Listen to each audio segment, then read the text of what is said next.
2024 में लोकसभा का चुनाव होना है और इसके लिए सभी प्रमुख राजनीतिक दलों ने अपने स्तर से चुनाव की तैयारी शुरू कर दी है।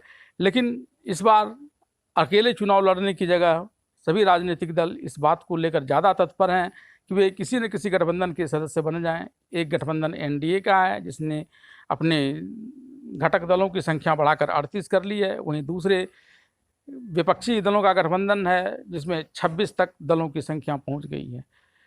बात विपक्षी राजनीतिक गठबंधन की जाए, क्योंकि इस गठबंधन में विपक्ष के बड़े बड़े नेता शामिल हैं, ज़्यादातर जो कई प्रदेशों के मुख्यमंत्री इसमें शामिल हैं।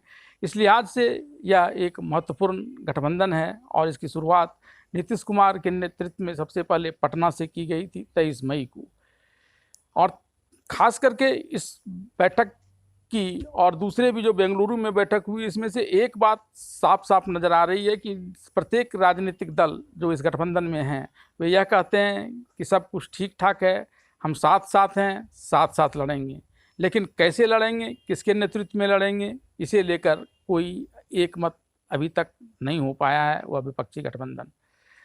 चर्चा अगर की जाए तो मुख्य रूप से दो प्रमुख पद हैं। एक पद संयोजक का है कि कौन बनेगा इस गठबंधन का संयोजक, जिसका नामकरण इंडिया किया गया है। हालांकि इसमें भी अभी कई प्रकार के वाद विवाद चल रहे हैं और इसमें भी संशोधन होने की संभावना बनी हुई है। लेकिन संयोजक का पद अभी तक नहीं हो पाया। हालांकि चर्चा जब पटना में शुरू हुई तो ममता बनर्जी ने इशारे में यह कह दिया था कि नीतीश कुमार बेहतर संयोजक हैं और अच्छे ढंग से इन्होंने इसका संयोजन किया है, लिहाजा वे संयोजक बने रह सकते हैं गठबंधन दल के। लेकिन जब बेंगलुरु में 26 दलों की बैठक हुई तो फिर यहाँ यह मामला टाई फिस हो गया, इसलिए कि एक नया और उम्मीदवार सोनिया गांधी के रूप में वहाँ आ गया। सोनिया गांधी को 2009 में जो यूपीए के संयोजक रहते हुए पर्दे के पीछे से प्रधानमंत्री के पद को हैंडल करने का अच्छा खासा अनुभव है और सभी दलों को संगठित करने का भी, लिहाजा वहाँ भी इस बात की चर्चा नहीं हो पाई संयोजक कौन होंगे। अब दूसरे पद प्रधानमंत्री की बात की जाए तो प्रधानमंत्री का चेहरा कौन बनेगा, हालांकि इसे लेकर गठबंधन बार बार यह भी कहता है कि अभी इसकी चर्चा नहीं भी हो सकती, बिना किसी के चेहरे के भी चुनाव लड़ा जा सकता है। लेकिन अंदर ही अंदर इसकी तैयारी चल रही है।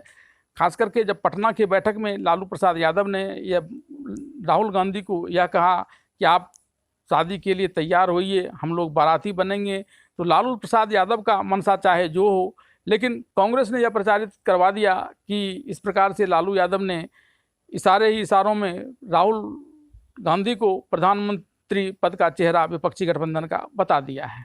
लेकिन बेंगलुरु में यह भी टाई फिस हो गया।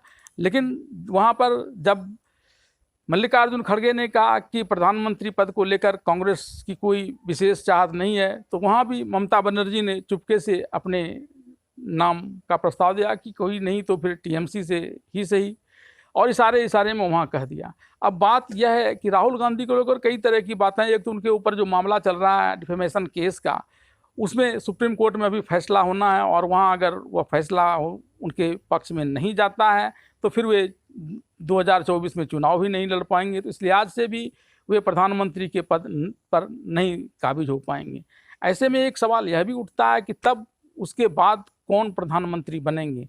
चाहत तो सबों की होती है, प्रयास भी सबों का होगा, लेकिन अगर बात की जाए सर्वे की तो सी वोटर ने एक सर्वे कराया है और उस सर्वे के अनुसार जो आंकड़े आए हैं वो चौंकाने वाले हैं। इसमें सबसे ज़्यादा मत 33% प्रियंका गांधी को दिया गया है प्रधानमंत्री पद के विपक्षी गठबंधन के चेहरे के लिए। दूसरे स्थान पर 14% के साथ अरविंद केजरीवाल और ममता बनर्जी दोनों ही आते हैं और नीतीश कुमार को तीसरा स्थान दिया गया है 10% मत के साथ। हालांकि आगे क्या होगा ये वक्त बताएगा, लेकिन फिलहाल सर्वे का यही अनुमान है और अंदर ही अंदर विपक्षी दलों के अपने प्रयास तो चल ही रहे हैं।